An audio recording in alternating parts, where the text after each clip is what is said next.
Or, yeah. Thank you, computer.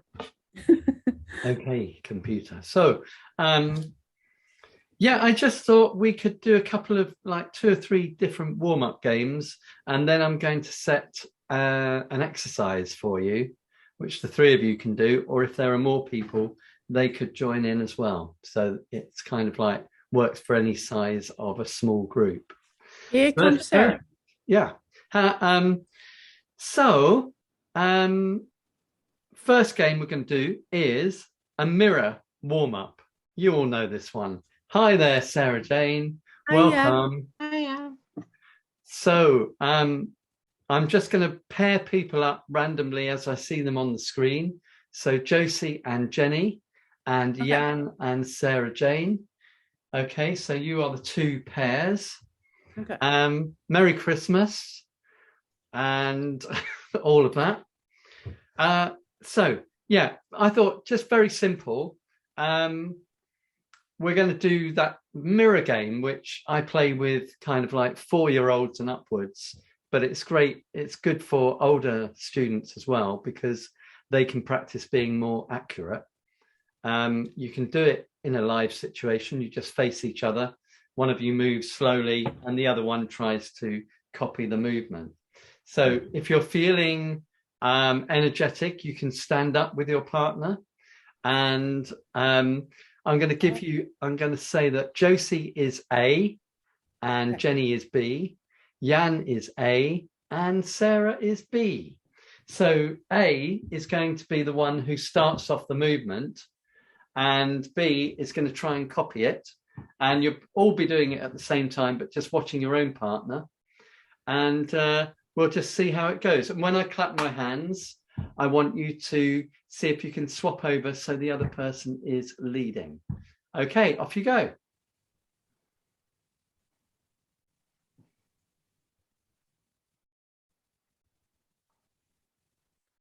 Nice movements. Yeah, good.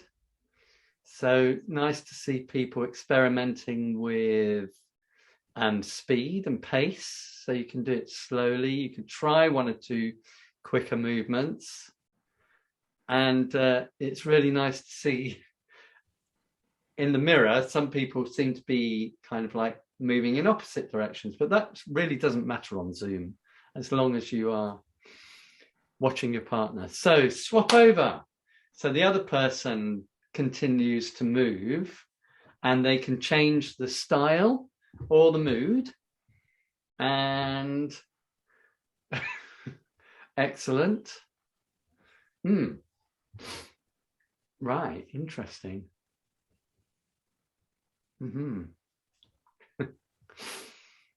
All right, and swap again. Actually, I'm going to stop you there. So that's really good. We're going to do it again, but this is a good point to talk about what I mean by swapping. So normally, if you don't give very many instructions to this, what will happen is if you say swap, then the partners will just stop and then start again. But it gets really good if they can keep going. So if one of you is being led like this and I say swap, and then they keep the movement going, but perhaps do something different with it. Okay, so to keep the flow. So let's see if we can do it again. And we'll start off with partner A leading again.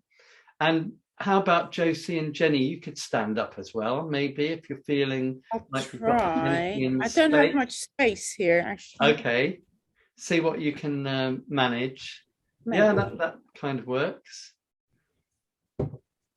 Okay, yeah, we can see. Yeah, it gives you a bit more space. Okay, off you go. A, Josie and Jan. No, Josie and Jenny, isn't it? Josie is A and Jan is A in Oh, their Jan. place. Oh, yeah. All right, right. Got you. Yeah.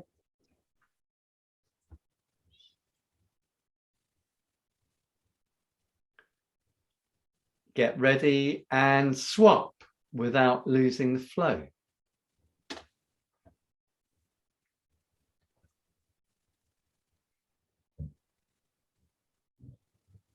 And see if you can change, when you do swap, see if you can change the mood Maybe even the orientation, you could be sideways on, you could be further away, you could be further down, you could use your face and swap again. Okay, wait. So remember, when you swap, you shouldn't just stop, but you should try and keep the movement, keep that style of movement going. And swap.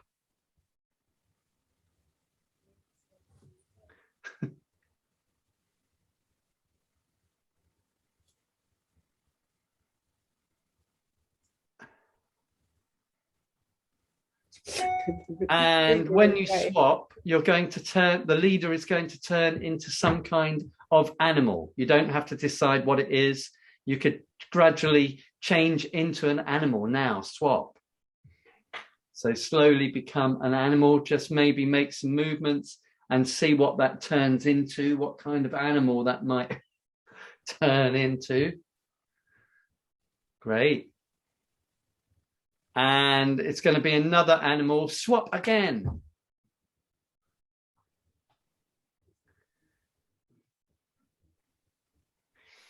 You're getting really good at this because it's quite hard to tell who's the leader now. And I'm going to close my eyes, swap. And when I open them, I'm going to see some new animals and I'm going to see if I can guess who is leading. Okay, I'm watching. Aha.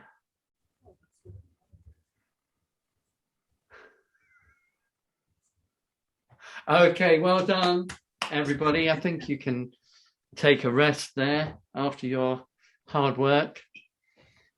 That was fun. And it's a great little game.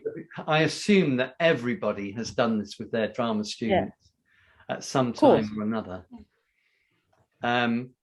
You could even introduce it into scenes, because we all know that if you look at psychological analysis of behavior, people often mirror each other in real life. So, you know, if one of them is going like that, the other one will too. So you could kind of play around with body language in a scene and get people kind of like, you know, moving together or in opposite directions, which could be a bit of fun just to provide some subtext. I think it would be great in Romeo and Juliet, actually. Mm-hmm. I was going, as I said, I was going to do this workshop, which didn't happen because, well, whatever, exam jitters, and people pulled out. So never mind. It's going to be postponed. So eventually I will do it with some kids, who knows. And I was thinking the opening scene, you know, with Samson and Gregory and the biting of the thumbs, they could circle each other. And do some sort of Tai Chi type movements, mirroring each other or doing the opposite or whatever, and then biting their thumb. And the same with one scene that I call Mercutio Dies, where Tybalt kills Mercutio and Romeo kills Tybalt, and that's another one you could do something like that with as well. So just thinking about that when you're talking about like circling for the fight and where you've got the gangs squaring up to each other. You could also use mirror movement in terms of groupings as well. So not just individuals, but have, you know, different groups who are kind of mirroring each other. It can be really fun. And obviously you could develop that so that you could have contrasting movement as well. So if one group goes low, the other one comes up high, so forth. One group moves slowly, the other one moves quickly. Laban. Laban, please. Laban, sorry, Laban. Apparently, but that's how we say it in this country, which is, you know, we say anything, try and say it like Laban. Laban, okay. Okay, so right, that was a quick warm-up game, and I would like to do another one now. And let's see. Yeah, this is one that we've never played on here before. I had a quick look at my drama games book and dug out a couple of games. This one is called Free-Association Mime, which is not a great name. I could have thought of a better one at the time. but I didn't. So that's what it's called for now. FAM, maybe. Free Association Mime. The idea is that one person, usually you can do it with two people at a time. One person starts miming something. So it could be like eating a banana or whatever it might be. So in the original game, there's no talking. And then the other partner joins in and they might maybe have another banana. And then they try and develop what's happening into a new story. So it could be that, for example, they're doing this, and then they dip whatever it is into a paint pot, and then they're painting a wall. Oh, okay. So it really is free association. So it doesn't have to make sense. The whole point of it is that you try and switch off your brain. Okay. So another way of saying that is that you think with your body rather than your mind. And the reason we try to do that, as you may know, is that once you start to bring your mind into it, you get blocks. Yeah. And your mind says, oh no, you can't do that. You can't dip a banana in a paint pot, or whatever it is. But if you free associate and think with your body, then you can kind of traverse space and time and imagination more easily. So I'm going to choose random people again. Sarah and Jenny are going to work together this time. So Sarah, I'd like you to start off with a mime. It can be a banana, can be waiting for a bus, reading a book, whatever you like. Jenny, you're going to decide, imagine you're in the same space, and then you're just going to join in with the mime. As I say, don't use any language. It's a good test, really, and see how much you can communicate. And then let's see, I'm going to shout change, actually, so that I'm going to shout, for example, a name and change. So I might say, Jenny, change. And Jenny will then have to try and think of, just start doing something slightly different or completely different. Okay, Sarah Jane, off you go. Whatever you like.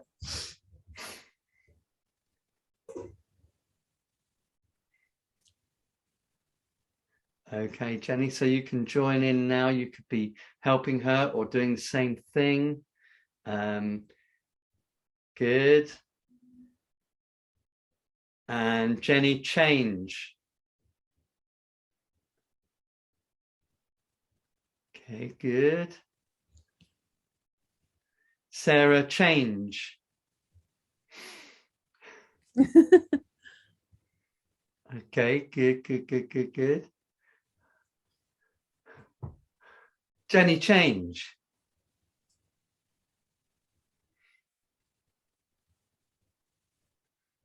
Okay, good. I'm going to stop you there. So that was good, except that it wasn't free association.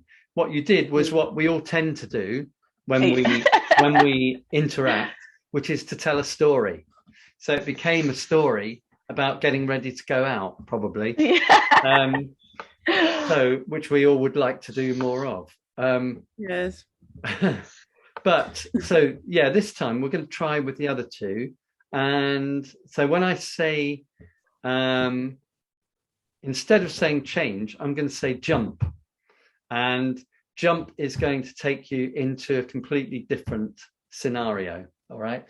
But it might be, for example, if we had that bit where you were doing your hair, you know, it might be that you then start pulling a rope, you know, and you're having a tug of war. So you can, the thing with Zoom is that you can see what you're doing on screen. So you can kind of, you know, I saw that and I saw that and I thought, oh, that's like a rope, you know, and then you can develop it into pulling a rope or whatever it might be. Okay, so Jan, can you start off with anything that you like, any kind of mime? Off you go. Josie, join in.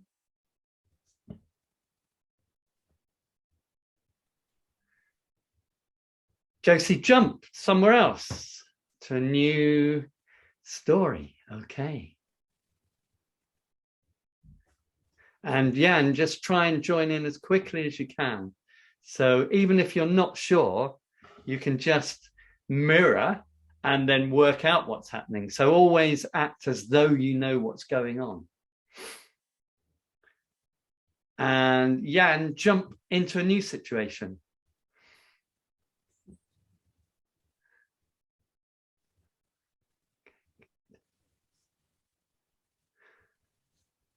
Okay, good. Now I'm going to stop you there. Normally what happens is that I haven't played this for a while, so I'm kind of remembering more about it as we do it. Normally I don't shout change or jump or anything.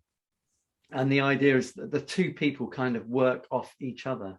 So if, for example, Jan was doing something mysterious with her hand, I'm not quite sure what, but it doesn't matter. And Josie then started to do something. But then Josie could decide that she is going to become the Svengali magician and make herself disappear or whatever it might be. Okay, yeah. So at any point, either of the people can develop it. So it might, I'm not sure what you were doing, Jan. It could have been anything. What was it? Because I started with reading the recipe something, and then right. So I thought she was doing some food like with flour, so that turned out to be quite sticky. So I see. Yeah, great. So so the great thing about this is that you don't use language, so you can never be right or wrong. So Josie could see you doing that, and she could think that it was playing a harp, for example, and she might then start playing a harp, at which point you might then start playing a violin. Yeah. At which point she might think that you're waving the traffic, and she starts becoming a traffic cop. Okay. So that's the idea. It's to be elastic and just create. So I'm gonna get both pairs doing it at the same time, and so there's, you know, you're less aware of being watched, and anything goes. Nothing can go wrong. Well, I think that's the challenge, is when your brain takes over. Yeah. And I tend to be a little bit shy, so I start thinking about it too much instead of actually just diving in. Yeah. Pretty normal. So, the best thing, as I say, is to think with your body and, you know, stand up, and then you've already got more options of doing things. If you sit down, it tends to root you and make you less flexible.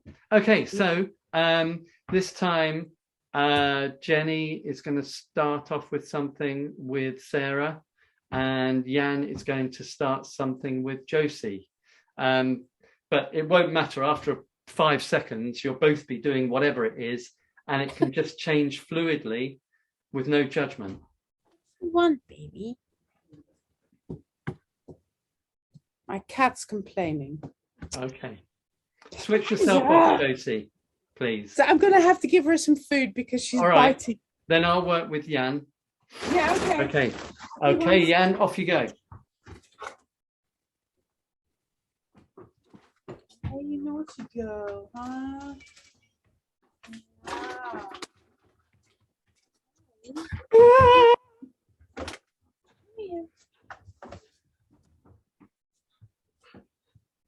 He's Bongo. It's Bongo, huh? Yeah.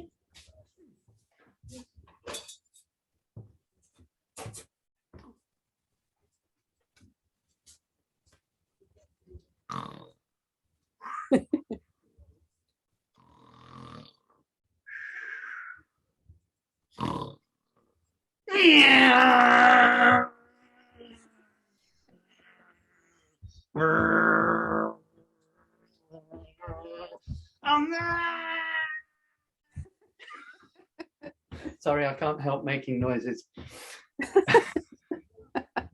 Okay, we'll stop there. We'll stop there because I think it was good. That's funny. I'm worn out. I haven't got a lot of energy at the moment, so I'm going to stop there. But the main thing, people were doing things. Yes. The other good thing is that it didn't always make sense. But that was also good because it was funny. Yes. Well, that's why I think that the challenge is when you don't know what they're doing, trying to make something with what they're doing is harder. Yeah. Well, in a way, it doesn't matter. Exactly. It doesn't matter, but it was more fun. Matter. Yeah. It shouldn't matter. Now the what's the word? The challenges with this are that people don't always work together. So, for example, I might have decided that I'm an aeroplane, and Jan really doesn't want to be an aeroplane. She wants to be. She wants to be a windmill. You know. So, I just want to land. I just want to land. Yeah, exactly. So you will sometimes get people who say, you know, they're just going to be that aeroplane, whatever damn well happens. So like with all improvisation, the really important thing is that you teach them to listen to each other, to watch each other, and to accept ideas. So number one rule in improvisation is to say yes to the other person's idea. And as soon as you do that, you enter into a land of imaginative freedom. As soon as you say no, you stop. It stops everything. Yeah.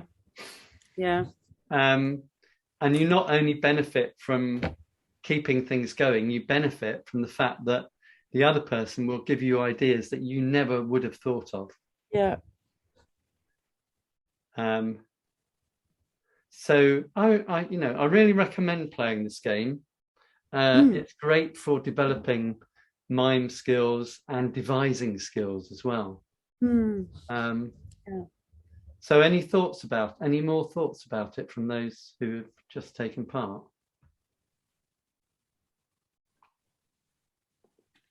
Have a think. So it's in my book, which I think most of you have got anyway, but it's called Free-Association Mime. I write it down. You know how to do it now. So I'm going to set you for an exercise, which you're going to do without me seeing what you do, but it does need a bit of an explanation. So this game is called, and I'm going to find it in here actually, because it's one of those games that is a pun, because British people in particular like to make puns. It's called breakfast cereal, but not like the way that you normally spell not a C, yes. Cereal, okay? Yeah. So I'm going to explain it as I would to a group, and then you can ask questions because you're going to have to go off and do it. So you divide the class into groups of, say, 4 or 5, and explain that they are going to, first of all, improvise a breakfast scene. And it should not be dramatic. It should not particularly dramatic. It should just be a normal kind of breakfast. So it could be that, you know, one of them says, morning. Another one says, is there any milk? Another one says, pass the sugar. Another one says, I've got a headache, you know. So it can be anything like that. But the idea is that you are generating a script. And this script will have everybody speaking twice at some point in the scene.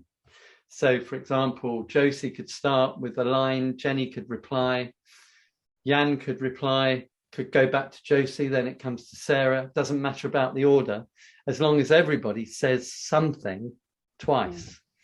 And when you think you've done that, you then rehearse it. So you just repeat it so that you know the script off by heart.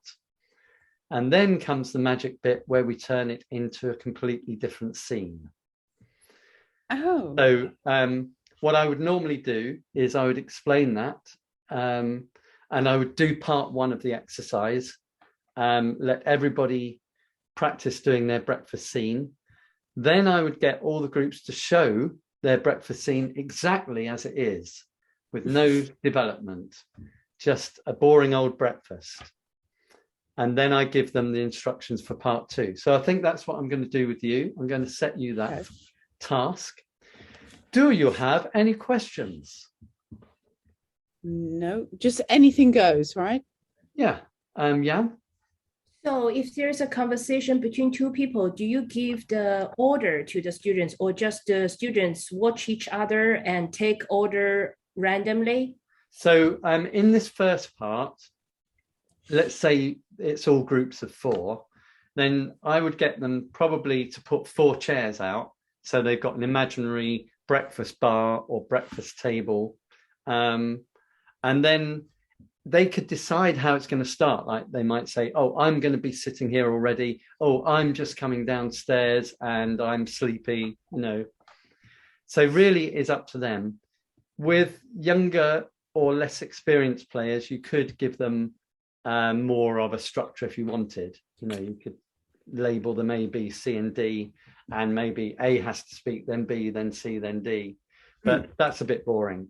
Yeah. So I would try and keep it fairly fluid, and that certainly works with older children and above. Okay, any other questions? And if you're not sure, I think you can ask me questions when I'm going to send you into the breakout room, and you can, I think you can request my help if you need it somehow. So I'm going to give you 5 minutes, but if you finish before then, just come back. So you're going to improvise, rehearse, and then come back. See you later. Lovely job. Here I am. So now is where I get to find out whether you actually understood my instructions. So what I would like you to do is to perform your scene without any decoration or development. Just perform it as a mundane or whatever breakfast scene you came up with. Let's see what you did. So switch yourselves on. Go sit. And action. Can I have some water, please? Oh, sure. Here you are. Thanks. I really don't like water with my breakfast. I need a coffee. Who stole the last of the breakfast cereal? I'm pretty sure it was Yen. What? It was not me. I went to bed quite early yesterday. Not me. Well, Jan, there was a lot left yesterday, and I've not eaten it. But I'm quite sure it was not me. Probably that was Josie. What? You know, breakfast cereal is eaten in the morning, not in the evening. Sounds like a very Chinese thing to me. Okay, so that was a bit more than I asked for. It was, some people spoke 3 times possibly in the scene. Yeah. Which could be more of a challenge, but we'll see. So do you remember exactly what you said each time? Because that is your script. Yeah? Sort of, yeah. Yeah, sort of isn't quite good enough. Oh, no. No, it isn't. Okay. Because basically you've got to have a script which never changes, okay? Okay. So I'm going to ask you to do it again, and this time, whatever words you say, that will be your script, and keep it simple. You'll see why afterwards, okay? So I'd like you to do the scene again, and this time, that's going to be your words, whatever you say. All right, off you go. Can I have some water, please? Sure, here you are. Thanks. I really don't like water with my breakfast. I need a coffee. Who stole the last of the breakfast cereal? I'm pretty sure it was Yen. No, that was not me. I went to bed quite early yesterday. Well, Jan, there was a lot left yesterday, and now there's none. Not me. Maybe that's Josie. Breakfast cereal is eaten in the morning. Sounds like something very Chinese to me. Okay, perfect. Now, the great thing about this is that I know what's going to happen next, and you don't. He don't. So what happens is that I now explain that this exercise is learning about subtext. So although you have a script which has various comments and word text in it, there's always a bit of subtext going on, you know. So whatever words you say, actually the motivation behind those words might not actually fit with the words themselves. So for this reason, you could take that text, and normally I would take like an hour with this exercise. So you could get the groups to write down their script so that they've actually got a written script that they can't change. So once you've got that text, you can then put it into any situation. So I then say, right, whatever script you've devised, that is your script. But I'm going to give each group a different situation that has nothing to do with having breakfast. And you've got to try and act out a situation on that theme, but you are only allowed to use those exact same words. You cannot cannot change them. And then two of my favorite ones I give out to people, because I tend to give different things to each group. One of my favorites is a meeting of spies. And that is a brilliant one because obviously spies have code language. So when they say the water, you know, it could mean poison, or it might mean something else. Another really good one is an operating theatre. So you have like a team. Normally I get them to be like an operating theatre team plus a patient. So you get the patient to lie down on some chairs, and then the others are doctors and nurses and orderlies. And, you know, I don't know, things like who has stolen the breakfast cereal, or whatever it might be. They've got to try and make that into something that fits in with the action of that scene. I'm just going to see if I've got some other, if anyone's got some other ideas of scenes that we could use, shout them out. And I'm going to look up to see what you could have aliens landing on Earth and their ship. Oh, nice. Excellent. And another one I've got here is detectives grilling a suspect in either at a crime scene or at the police station. Yeah, so those are good ones. Weirdly, actually, I haven't written down. Oh no, I have put one about spies. Yeah, but I'm going to write down the aliens one as well in my book because that's nice. Yeah. But I'm going to give you the spies because it's always the most fun one. And so this is going to be a little bit harder to do on Zoom, but if you imagine it in real life, you know, now the groups would go off and they could say, oh yeah, that bit of text where I say about, you know, the water or the cereal, that could be the secret formula, or, you know, and instead of passing me water, you could pass me a gun, you know. So they then go off. And in a way, the fact that they've got a text that doesn't really make sense can actually be more inspiring because they've got to try and make it work. And then the more that they ham it up, in other words, overact it, the better. So you need lots of devious movement and weird faces and people creeping around and hiding and doing lots of action. So that's going to be harder on Zoom, but it's not impossible. So any questions before I send you off for another maybe 10 minutes, 8 or 10 minutes could be enough. Yeah. Do you know what to do now? Yeah. Got an idea? I mean, break the rules. if you're not sure of the rules, just break them, make up your own. And I will send you off into the breakout room again. And any questions, you can send them to me. People don't care. People don't care.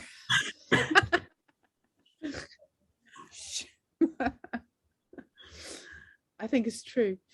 How's it going? Is it all right? Yeah. Yes. We were just gonna we created all our subtext. Now we were just about to rehearse it. Okay, I'll leave you to it then again.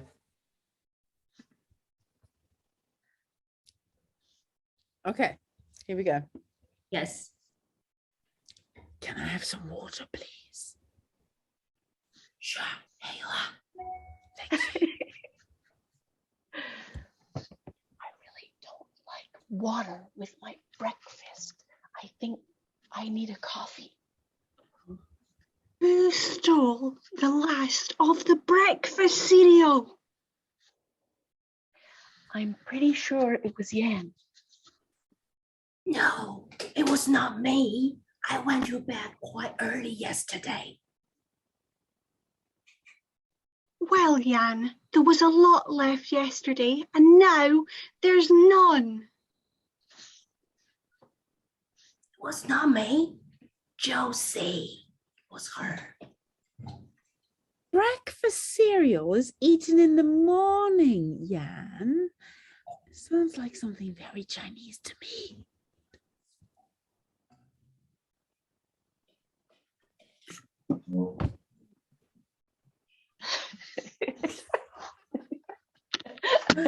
Okay. Okay, I was secretly watching that. You spoiled it for me. Because I realized that it would be quite good if we're recording it to actually see a group practicing as well. Oh, okay. And so that was good because I've now got some things that I want you to do to add in. So what I want most of all is much more characterization and movement. Okay. So at the moment, everybody's just sitting in front of their camera most of the time. So you could be off stage, you could come in, you could come up some stairs. Oh, okay. You could swing in. You know? So that number one is action. Number two, and I don't normally say this, is props. So maybe if everybody has got at least one prop, it could be good. You know, typical spy props could be funny glasses, silly hat, coat, newspaper, anything, or random objects like a plastic banana or a toy or something that is actually a secret weapon, you know. So then, you know, that kind of like adds another layer of subtext. Okay. And this is not just a game, it really is about finding out what subtext is, you know, how much can go on underneath the text. Okay. Yeah. So if you want to find one or two things to use, and then I am going to let you get on with it without spying on you this time. And I'll give you another... Promise? Yeah, promise. Another 4 minutes, and then I'm going to call you back. So that's it, and it's goodbye from me. How do I leave? Oh, man.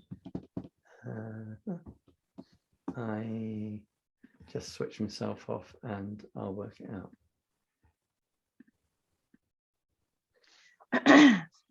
Okay, you ready, Josie?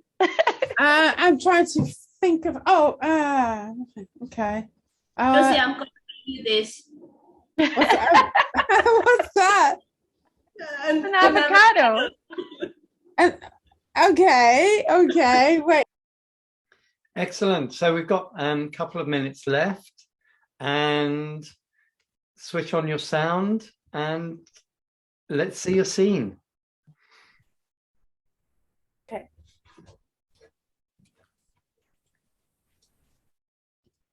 Can I have some water, please? Sure, here you are. Thank you. I really don't like water with my breakfast. I think I need a coffee. Who stole the rest of the cereal? I think it was Yan. No, it was not me. I went to bed so early yesterday. But Jan, there was lots left yesterday, and now there's none. Josie, that must be Josie. Breakfast cereal is eaten in the morning, not the evening. Sounds like something very Chinese to me.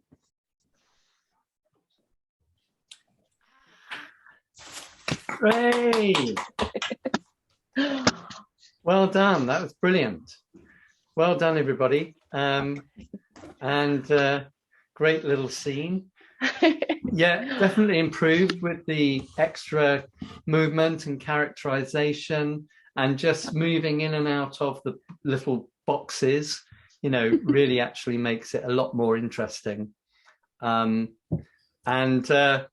know, there's nothing with this, there's nothing wrong with overacting, as I say. The more overacting, the better. And That's my cup of tea.